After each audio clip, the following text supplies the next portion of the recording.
My husband's addiction was responsible for our son's death. After my son Jacob died, I never really returned to my normal self. It's strange, but before you become a parent you don't know that you aren't complete. It's only after you have your first child that you realize something was missing, something inside of you that your child has somehow made whole again. It works the same way in reverse for when you lose a child. That piece inside of you is missing again, only this time there's no way to get it back. By all accounts, Jacob's death was an accident, an unfortunate chain of events that I couldn't help but blame myself for. It was mine and my husband Brian's wedding anniversary, so to celebrate we took a mini vacation to our favorite beach.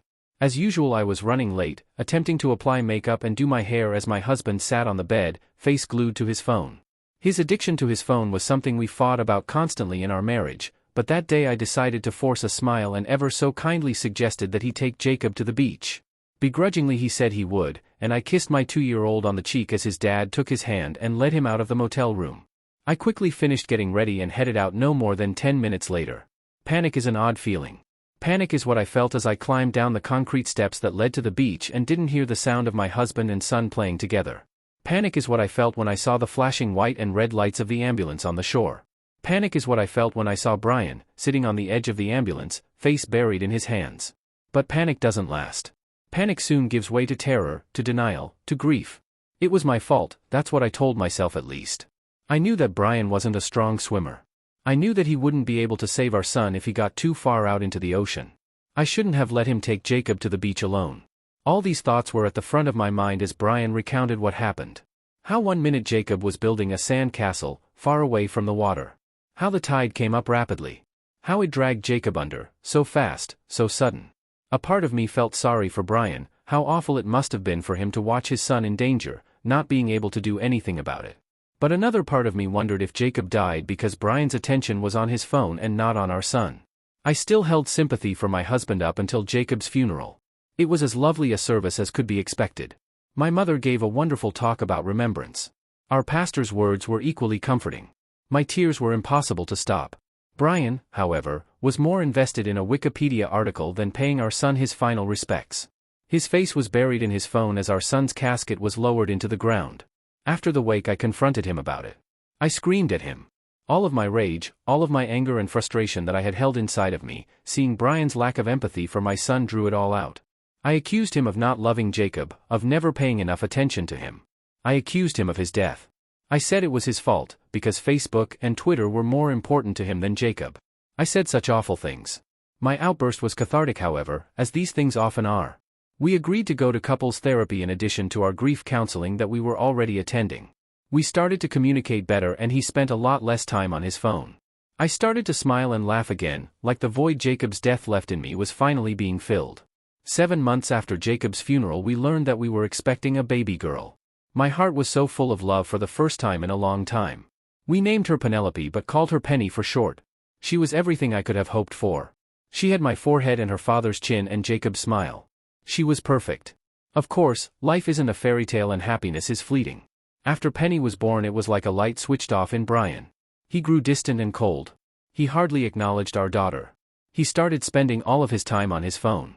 Our only conversations consisted of him reading me Wikipedia articles of famous people who died by drowning. As the weeks wore on and Penny grew older she began to develop colic and was fussy almost 24/7. Brian and I grew further and further apart because of it. I was sleep deprived and became increasingly bitchy while Brian's addiction to his smartphone intensified. The only thing I found that calmed Penny down was a warm bath, but unfortunately babies can't live in the bath. I reached my breaking point when Penny was 11 weeks old. I was going on day 3 of no sleep. She was having a particularly difficult evening. Brian was no help as usual. I yelled and cursed at him and asked for his help. His response was to let me know that Virginia Woolf died by drowning herself. I couldn't take it any longer, I needed to get out of the house. I handed Brian the baby and snapped at him to have her in bed by the time I got home. I specifically told him she didn't need a bath.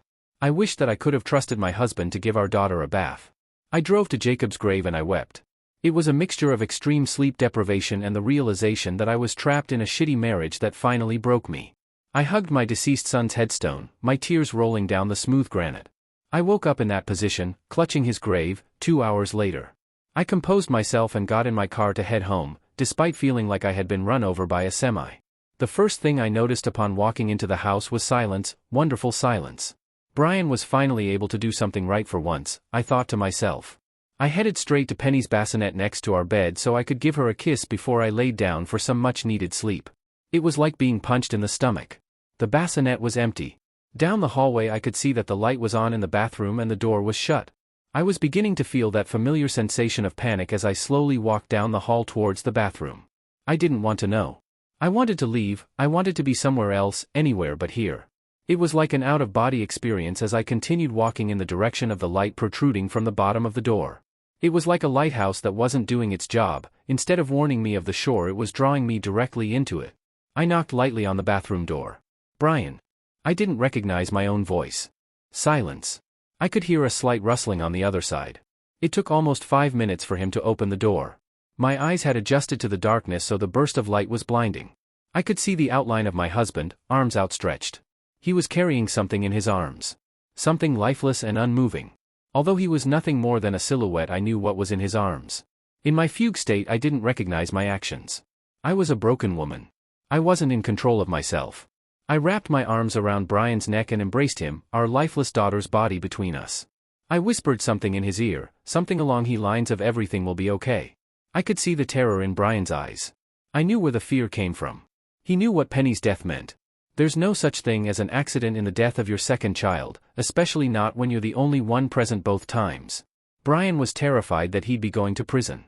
I assured him it was all going to be okay as I caressed the back of his head. On the bathroom counter, Brian's phone lit up. 10% of battery remaining. I told him I knew he was scared about getting in trouble. I suggested we go for a drive before calling 911. I realized that these aren't rational responses for a situation like this, but this wasn't a rational situation.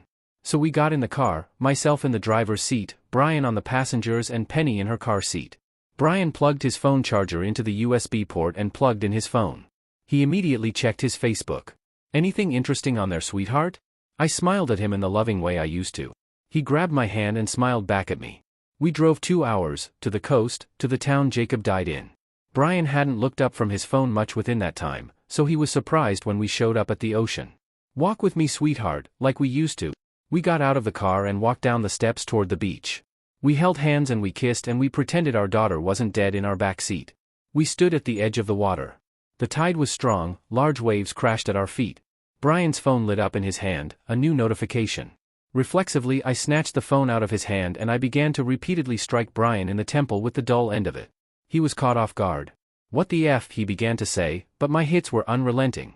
I kept hitting him, over and over as hard as I could until a strong wave finally came ashore. He was disoriented and confused. I threw him full force into the black water, just as the wave receded. I listened to his screams, his cries for help, and I imagined they were similar to the ones Jacob must have cried. Eventually they fade away and all that's left is the sound of the crashing waves. I still had his phone in my hands, the screen was cracked and bloody. I dialed 911 and told them everything before I threw it into the ocean.